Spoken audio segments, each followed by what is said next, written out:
Hello, good morning to everybody. मैं ऐसा ही मुकेश सिंह फिर एक बार आपके साथ में आया हूं, एक बहुत बढ़िया रणनीति लेके और बहुत अच्छे मार्गदर्शन के साथ में। उससे पहले मैं अपने बारे में पर्सनल चंद बातें आपको बताता हूं, थोड़ा डिस्कस करता हूं आपके साथ में। 2006 का सब इंस्पेक्टर हूं। 2003 में मैंने फॉर्म डाल के शुरुआत की थी, और जब मैंने शुरुआत की तो मैंने देखा कई साल, वो 2003 का जो पीरियड था वो मेरी लास्ट पीरियड था कि उसके बाद में मैं ओवर एज हो रहा था।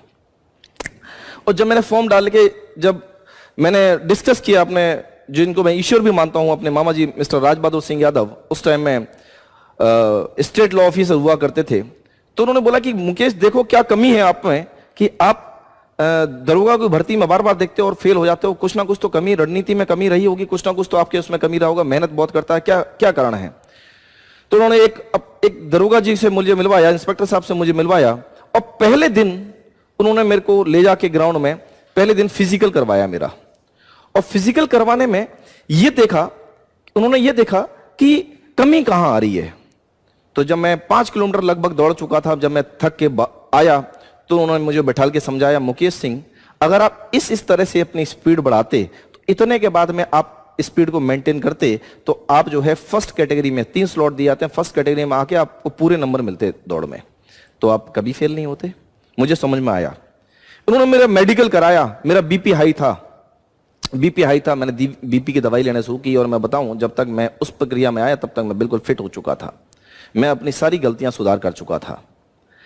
और बड़ी सुखद अनुभूति हुई जब ये सब प्री मेन और मेडिकल फिजिकल सब कुछ देने के बाद में वो समय भी आया जब हमारा रिजल्ट का समय होता है। रोंगटे खड़े होते हैं ये बताते समय, मेरे आज भी बूम कर रहे हैं मेरे रोंगटे, कि 4 बजे का था कि 4 बजे डिक्लेरेशन होगा, कि रिजल्ट का डिक्लेरेशन होगा, और मैं जो है तैयारी में था। उस टाइम मैं टीचिंग कर रहा था कानपुर में, और मैं आपको बताऊं पूरे दिन में कंसंट्रेट नहीं कर पाया, बस एक चीज लगी थी, क्या होगा क्या होगा क्या होगा। 4 बजे जाके जब मैंने जाके एक कंप्यूटर वाले को दिया अपना नंबर, मैंने यार यूपी पुलिस एसआई का मैंने डाला था, देखो यार मेरा नंबर आया नहीं है। उसने डाल के जब देखा तो साइट पे लिखा था उत्तीर्ण। मैं आपको बता नहीं सकता क्या फीलिंग थी, डर लगा। मैंने उसको बोला एक बार पूरा डिलीट करो यार, एक बार और दिखाओ मुझे। उसने फिर डाला, फिर दिखाया उत्तीर्ण। मैंने देखा Mukesh Singh son of so and so, address जब देख के मैं बिल्कुल जब कंफर्म हो गया, मैं बहुत देर बैठ के वहां जो है रोया। ये दुखी के आंसू नहीं थे, खुशी के आंसू थे कि मेरा वो सपना पूरा हो गया। और मैं आपको बताऊं, मैं ईश्वर मानता हूं अपने मामा जी को कि उस टाइम में वो एडिशनल एडवोकेट जनरल बच चुके थे यूपी के अपने, और सबसे पहले जाकर मैंने मिठाई जो है उनको खिलाई। मैं ये नहीं बोलूंगा खिलाई, मैं कहूंगा मेरे ईश्वर को मैंने जाकर वो मिठाई चढ़ाई, क्योंकि उन्हीं की गाइडलाइंस, उन्हीं की प्रॉपर गाइडलाइंस की वजह से, मार्गदर्शन की वजह से ये मेरा सपना, बहुत सालों का सपना पूरा हो पाया था। और जब मैं आपको बताऊं क्या अनुभूति बता नहीं सकते, मैं आपको रियली बताऊं, जब घर पे मेरे पता चला कि मतलब जो है मैंने बताया अपनी सिस्टर को, बड़ी दीदी को बताया, मैं पास हो गया, तो मैं आपको बताऊं जितनी देर में मैं घर पहुंचा मोहल्ला इकट्ठा था सर, मोहल्ला। मदर ने आरती उतारी और सब लोगों ने बड़ा प्यार दिया, सब लोगों ने बधाइयां दी मुझे। मैं आपको बता रहा हूं गदगद हो गया था मैं, अकेला मैं नहीं, मेरी पूरी फैमिली भी। अगर दरोगाओं के बारे में बताया जाए तो एक छोटी सी स्टोरी जरूर सुनाना चाहूंगा। एक बुजुर्ग कई सालों से एक केस लड़ते लड़ते जो है, कई साल हो गए, तारीख केस की चलती जा रही थी, और कई सालों बाद जो है उसका फाइनल जजमेंट आया, और उसको जब बरी किया गया तो उसने जज साहब को आशीर्वाद दिया कि जज साहब ईश्वर करे आप एक दिन दरोगा बन जाओ। तो जज साहब ने उसको बुलाया, बोला इधर आओ। बोले अपने पेशकार को बोला, इसको समझाओ मैं दरोगा से बहुत बड़ा हूं। मैं चाहूंगा इस स्टोरी को अदरवाइज में मत लिया जाए, समझा जाए प्रतिष्ठा क्या है। उस जज साहब ने बोला कि इनको समझाओ कि मैं दरोगा से कितना बड़ा हूं। बोला साहब मैं नहीं जानता आप कितने बड़े हैं कितने छोटे हैं। कल दरोगा साहब ने उस टाइम कहा था, अगर आप जो है थोड़ा सा सहयोग करो तो आज ही आपका जो है केस खत्म कर दूं। अगर मैंने उस टाइम समझ लिया होता तो आज मुझे इतने साल बर्बाद नहीं करने पड़ते। मैं फिर बोलूंगा अदरवाइज मत लीजिएगा, इसको समझने की कोशिश करिएगा। पेन की पावर बहुत होती है जब आप 2 स्टार और एक अशोक लाट जो है अपने सर पे लगा के चलते हैं, और बोला भी जाता है क्योंकि आप जानते भी हैं कि जिस दिन आप आईसी बन के ये लिख देंगे कि ये दोषी है, तो साबित करने में बहुत समय बर्बाद हो जाता है और उसको फिर कोर्ट भी नहीं काटता। ये है आपकी पावर, ये है आपकी पावर। और मैं अगर सही बताऊं, बहुत बड़ा परिवर्तन आया दोस्तों में, दोस्तों के बिहेवियर में, परिवार के बिहेवियर में, रिलेशंस में।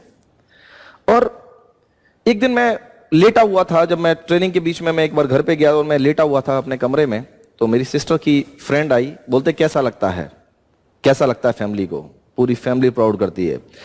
सिस्टर उस टाइम कोचिंग कर रही थी और सिस्टर की फ्रेंड उसको लेने के लिए आई, ऐसी कोई बात हो रही थी।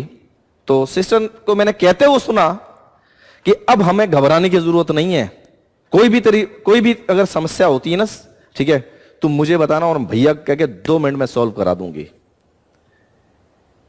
फैमिली को एक बहुत बड़ा प्रोटेक्शन समझ में आता है कि बहुत बड़ा प्रोटेक्शन फ्रेंडों को उनके सर्कल्स में, अपनी फैमिली में, फैमिली के सर्कल्स में बहुत बड़ा प्रोटेक्शन समझ में आता है। रिलेशंस बिल्कुल बदल जाते हैं, मैं आपको बताऊं, क्योंकि ये एक ऐसा ओहदा है, रिलेशंस बिल्कुल बदल जाते हैं। और एक बार मैं लखनऊ से कानपुर की यात्रा कर रहा था और मैंने देखा एसी वेटिंग रूम में मामा जी बैठे थे, मैंने प्रणाम किया उन्होंने, और सर्दी के दिन थे, मैंने जैकेट डाल रखी थी ऊपर, और बड़ा अच्छा लगा। उन्होंने मुझसे बोला कि यार अपनी जैकेट हटाओ, जरा तुम्हारे स्टार्स देखना चाहूंगा। और मैं आपको बताऊं, जिस टाइम उन्होंने बोला था स्टार देखना चाहूंगा, उस टाइम में उनकी सिक्योरिटी में कई दरोगास काम कर रहे थे कि आपकी वर्दी पे स्टार देख के आपका फैमिली कैसे प्राउड करती है, समझने की बात वो है। और ओकेशंस मैं आपको बताऊं, पहले आप कहां थे, कहां नहीं थे, क्या करते थे, क्या नहीं करते थे, उसका कोई मतलब नहीं है। मगर आज जिस दिन मैं अपनी फैमिली के साथ में होता हूं, वही होली होती है, वही दिवाली होती है। और अगर होली दिवाली पे भी हम लोग अगर उनके साथ में नहीं रह पाते हैं, तो उनके लिए वो भी त्योहार फीका रहता है। मीन्स आपकी प्रेजेंस ही आपकी फैमिली में त्योहार लेके आती है, खुशियां लेके आती है।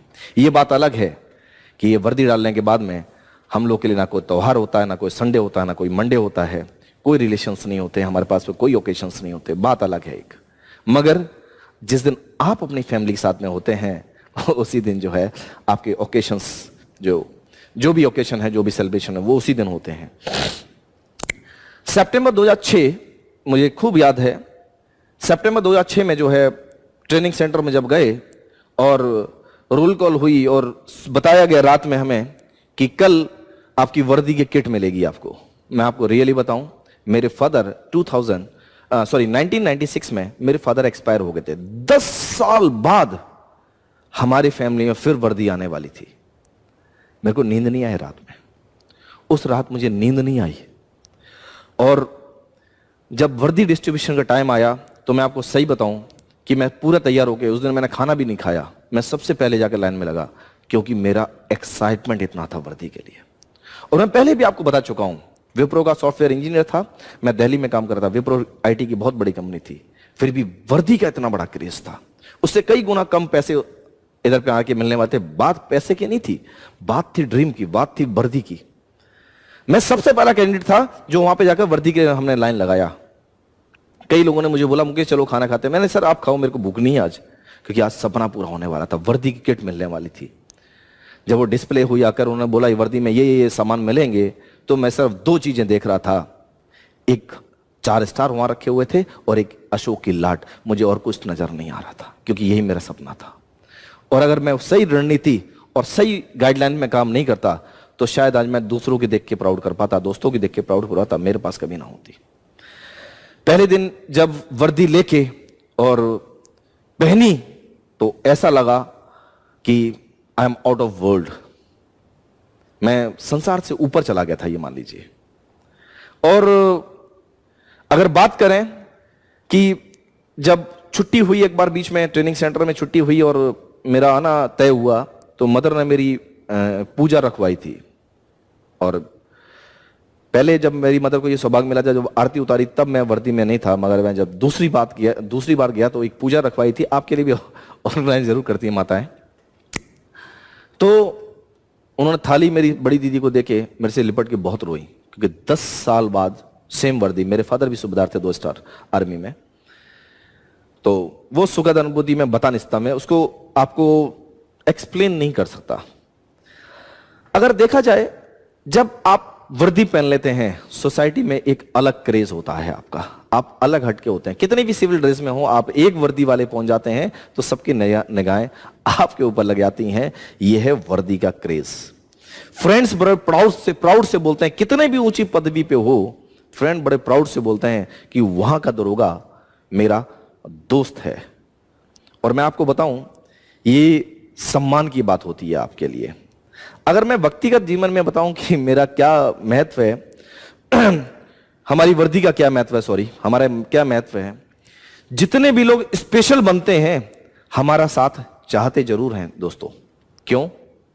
क्योंकि कोई भी सेलिब्रिटी होगा, कोई भी वीआईपी होगा, कोई भी वीवीआईपी होगा, और कोई भी व्यक्ति जो सेलिब्रिटी बनने के दौड़ में जाएगा, वो हमें जरूर साथ में रखेगा। जितने ज्यादा हम उसके साथ में होंगे, उतना ही बड़ा वो अपने आप को सेलिब्रिटी फील करता है। क्या मानते नहीं मानते हैं आप लोग? और अगर देखा जाए तो हम वो लोग हैं कि जब भी कोई घटना घटती, आप देख लीजिएगा, कभी भी कोई घटना घटी तो लोग घटना से दूर भागते हैं। अगर किसी व्यक्ति को अगर आप देखेंगे घटना की तरफ मुंह करके भाग रहा है, तो वर्दी होगी, वो वर्दी उधर पे जाके जो है, जो भी गलत हुआ होता है उसको जाके मेंटेन करती है।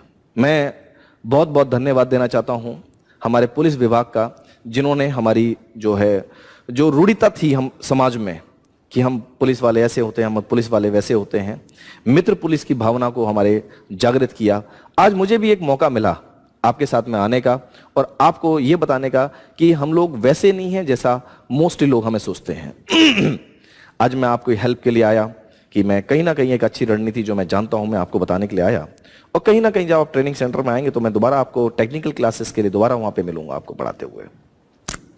बात आती है कि मैसेज, मैं एक लास्टली एक मैसेज देना चाहूंगा, खत्म करना चाहूंगा सेशन को, कि दोस्तों अगर आप सही रणनीति और सही गाइडलाइंस में आप चलेंगे तो सपना पूरा जरूर होता है।